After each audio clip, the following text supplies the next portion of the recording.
Hey there. We come now to Chapter 8. Chapter 8 is entitled Old Narnia in Danger. Old Narnia in Danger.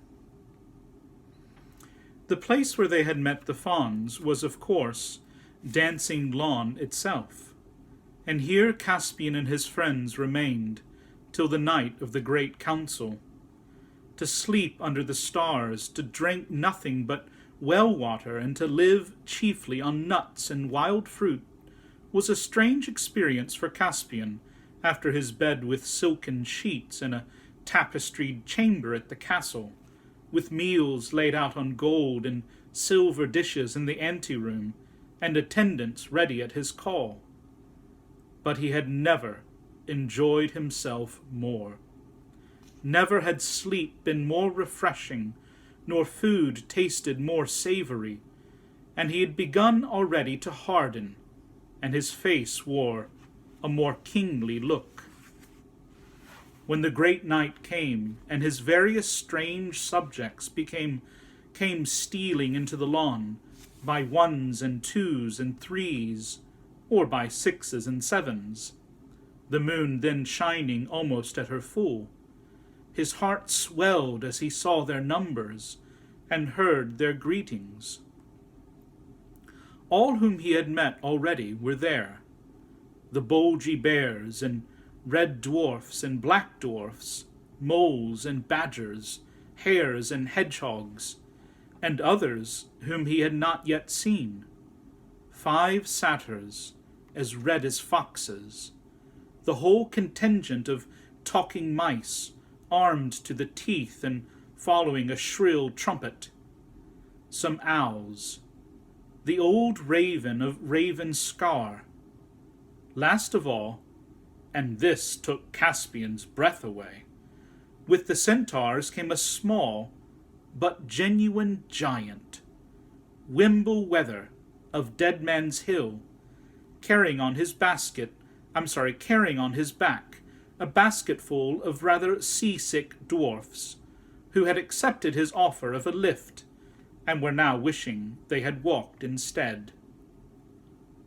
The bulgy bears were very anxious to have the feast first, and to leave the council till afterwards, perhaps till tomorrow.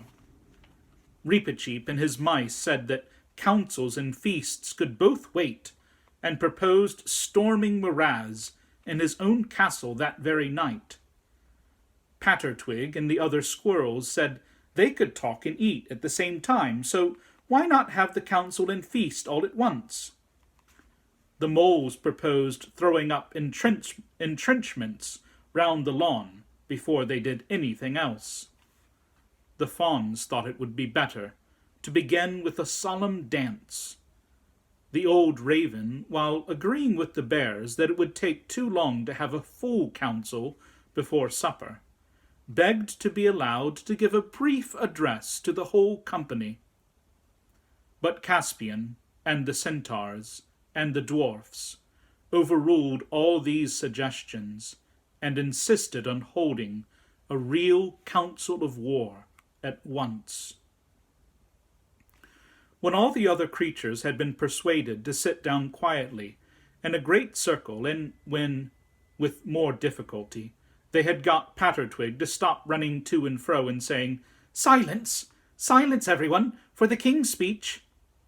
Caspian, feeling a little nervous now, got up.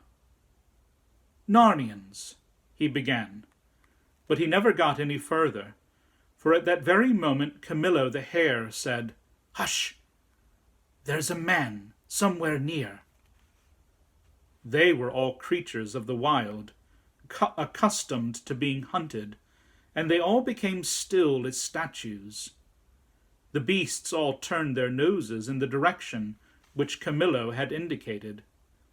"Smells like a man, and yet not quite like man," whispered Truffle Hunter. "It's getting steadily nearer," said Camillo. "2 badgers, and you 3 dwarfs, with your bows at the ready, go softly off to meet it," said Caspian. We'll settle him, said a black dwarf grimly, fitting a shaft to his bowstring. Don't shoot it if it is alone, said Caspian. Catch it. Why? asked the dwarf. Do as you're told, said Glenstorm the centaur. Everyone waited in silence, while the 3 dwarfs and 2 badgers trotted stealthily across to the trees, on the northwest side of the lawn. Then came a sharp, dwarfish cry. Stop! Who goes there? And a sudden spring. A moment later a voice, which Caspian knew well, could be heard saying, all right, I'm unarmed. Take my wrists if you like, worthy badgers, but don't bite right through them. I want to speak to the king. Dr. Cornelius, cried Caspian with joy, and rushed forward to greet his old master. Everyone else crowded round. Pah, said Nickabrick, a renegade dwarf, a half and halfer. Shall I pass my sword through its throat? Be quiet, Nickabrick, said Trumpkin. The creature can't help its ancestry. This is my greatest friend, and the saviour of my life, said Caspian. And anyone who doesn't like his company may leave my army at once. Dearest doctor, I am glad to see you again. However did you find us out? By a little use of simple magic, your majesty, said the doctor, who was still puffing and blowing from having walked so fast.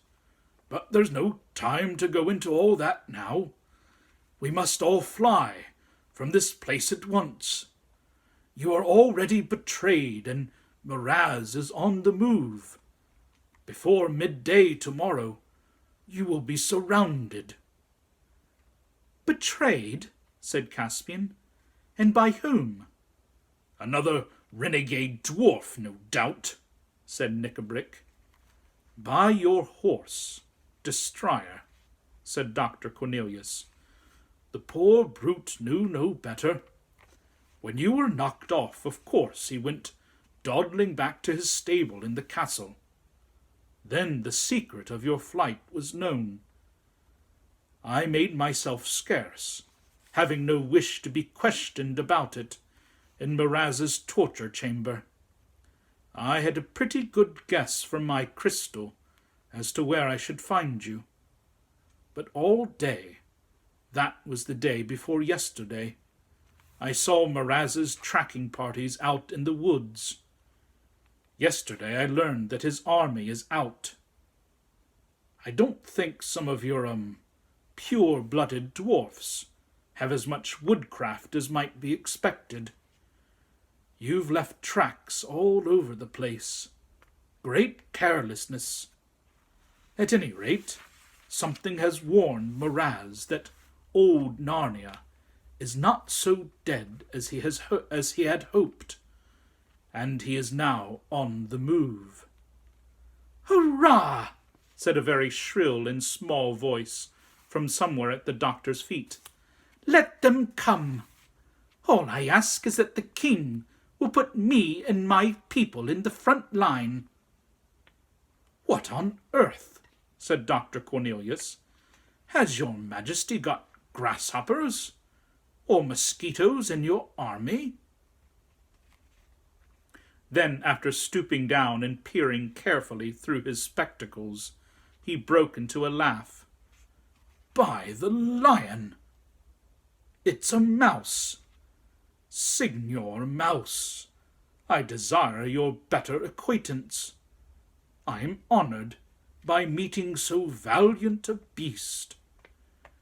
My friendship you shall have, learned man, piped Reepicheep, and any dwarf or giant in the army who does not give you good language shall have my sword to reckon with. Is there time for this foolery? asked Nickabrick. What are our plans? Battle or flight?"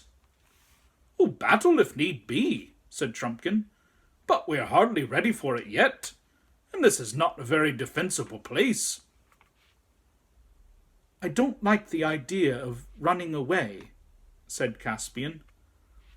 "Hear him, hear him," said the Bolgy Bears. "Whatever we do, don't let's have any running, especially not before supper, and not too soon after it neither. Those who run first do not always run last," said the Centaur. And why should we let the enemy choose our position instead of choosing it ourselves? Let us find a strong place." "That's wise, your Majesty, that's wise," said Truffle Hunter. "But where are we to go?" asked several voices. "Your Majesty," said Master Cornelius, "and all of you variety of creatures, I think we must fly east, and down the river to the great woods. The Telmarines hate that region. They have always been afraid of the sea, and of something that may come over the sea. That is why they have let the great woods grow up. If traditions speak true, the ancient Cair Paravel was at the river mouth. All that part is friendly to us, and hateful to our enemies. We must go to Aslan's How." "Aslan's How?" said several voices. "We do not know what it is." "It lies within the skirts of the great woods, and it is a huge mound which Narnians raised in very ancient times over a very magical place, where they stood, and perhaps still stands, a very magical stone. The mound is all hollowed out within into galleries and caves, and the stone is in the central cave of all. There is room in the mound for all our stores, and those of us who have the most need of cover, and are most accustomed to underground life, can be lodged in the caves. The rest of us can lie in the wood. At a pinch, all of us, except this worthy giant, could retreat into the mound itself, and there we should be beyond the reach of every danger, except famine." "It is a good thing we have a learned man among us," said Truffle Hunter, but Trumpkin muttered under his breath, "Soup and celery! I wish our leaders would think less about these old wives' tales and more about victuals and arms." But all approved of Cornelius's proposal, and that very night, half an hour later, they were on the march. Before sunrise they arrived at Aslan's How. It was certainly an awesome place, a round green hill on top of another hill, long since grown over with trees, and one little low doorway leading into it. The tunnels inside were a perfect maze till you got to know them, and they were lined and roofed with smooth stones, and on the stones, peering in the twilight, Caspian saw strange characters and snaky patterns, and pictures in which the form of a lion was repeated again and again. It all seemed to belong to an even older Narnia than the Narnia of which his nurse had told him. It was after they had taken up their quarters in and around the How that fortune began to turn against them. King Miraz's scouts soon found their new lair, and he and his army arrived on the edge of the woods. And, as so often happens, the enemy turned out stronger than they had reckoned. Caspian's heart sank as he saw company after company of soldiers arriving. And though Muraz's men may have been afraid of going into the wood, they were even more afraid of Muraz, and with him in command, they carried battle deeply into it, and sometimes almost to the howl itself.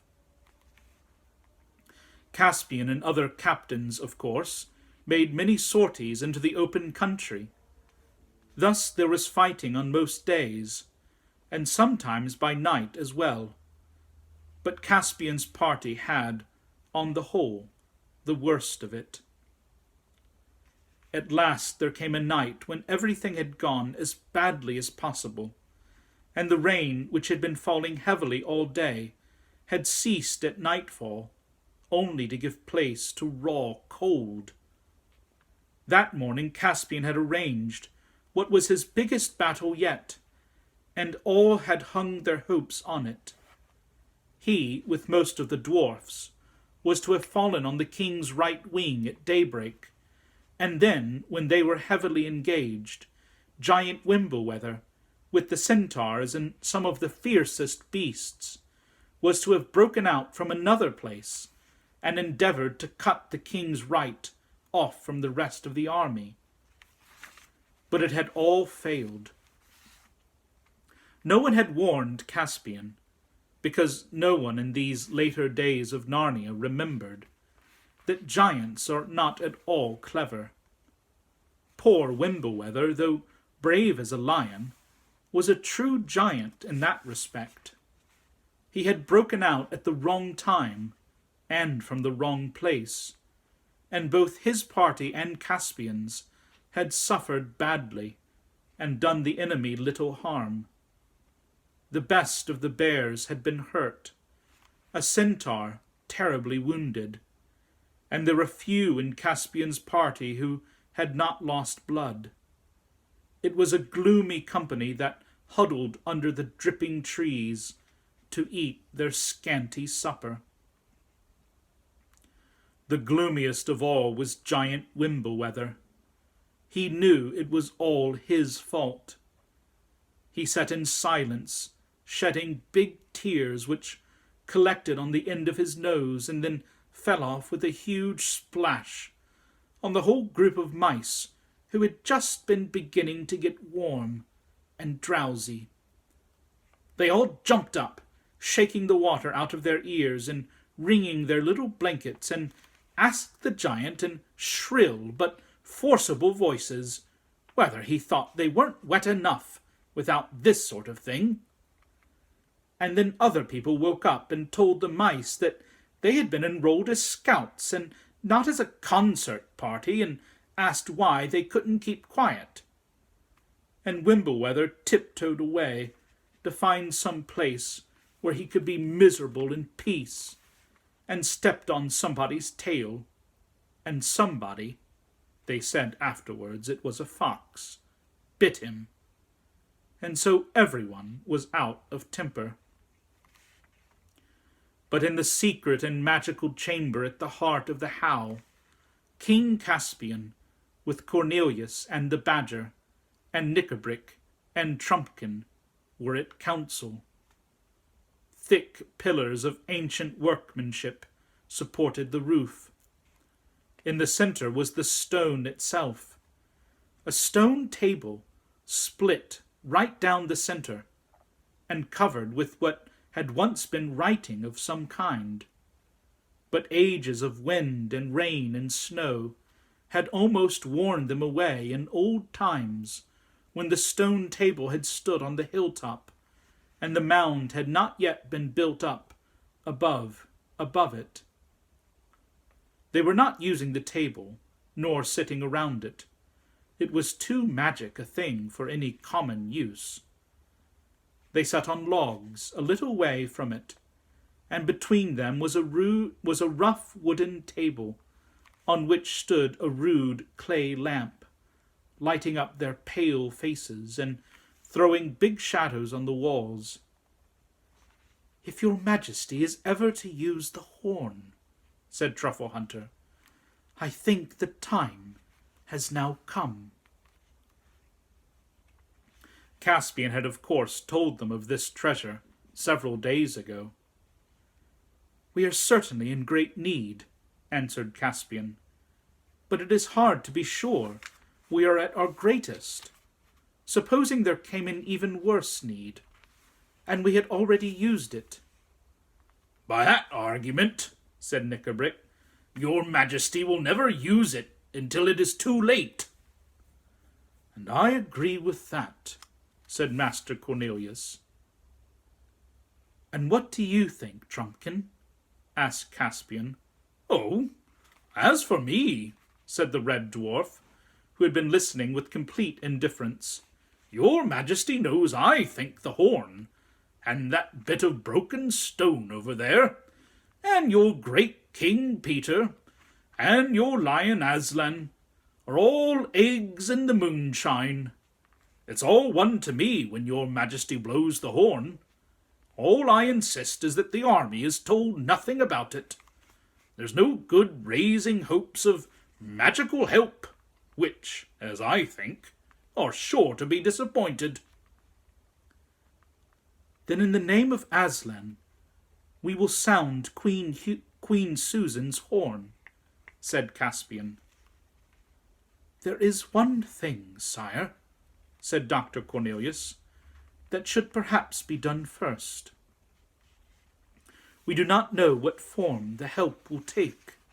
It might call Aslan himself from over sea, but I think it is more likely to call Peter, the High King, and his mighty consorts down from the high past. But in either case, I do not think we can be sure that the help will come to this very spot." "You never said a more true word," put in Trumpkin. "I think," went on the learned man, "that they, or he, will come back to one or other of the ancient places in Narnia. This, where we now sit, is the most ancient and most deeply magical of all, and here, I think, the answer is likeliest to come. But there are two others. One is Lantern Waste, upriver, west of Beaver's Dam, where the royal children first appeared in Narnia, as the records tell. The other is down at the river mouth, where their castle of Cair Paravel once stood. And if Aslan himself comes, that would be the best place for meeting him too, for every story says that he is the son of the great emperor over the sea, and that over the sea he will pass. I should very like much to send messengers to both places, to Lantern Waste and to the river mouth, to receive them, or him, or it." "Just as I thought," muttered Trumpkin. "The first result of all this tomfoolery is not to bring us help, but to lose us 2 fighters." "Whom were you thinking of sending, Dr. Cornelius?" said Caspian. "Squirrels are best for getting through enemy country without being caught," said Truffle Hunter. "And our squirrels, and we haven't got many," said Nickabrick, "are rather flighty. The only one I'd trust on a job like that would be Pattertwig." "Let it be Pattertwig, then," said King Caspian. "And who for our other messenger? I know you'd go, Truffle Hunter, but you haven't the speed. Nor you, Dr. Cornelius." "I won't go," said Nickabrick. "With all these humans and beasts about, there must be a dwarf here to see that the dwarfs are fairly treated." "Thimbles and thunderstorms!" cried Trumpkin in a rage. Is that how you speak to your king? Send me, sire. I'll go. But I thought you didn't believe in the horn, Trumpkin, said Caspian. No more I do, your majesty. But what's that got to do with it? I might as well die on a wild goose chase as die here. You are my king.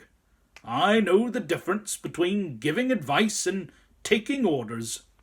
You've had my advice, and now it's the time for the orders. I will never forget this, Trumpkin, said Caspian. Send for Pattertwig, one of you. And when shall I blow the horn? I would wait for sunrise, your majesty, said Master Cornelius. That sometimes has an effect in operations of white magic. A few minutes later Pattertwig arrived, and had his task explained to him.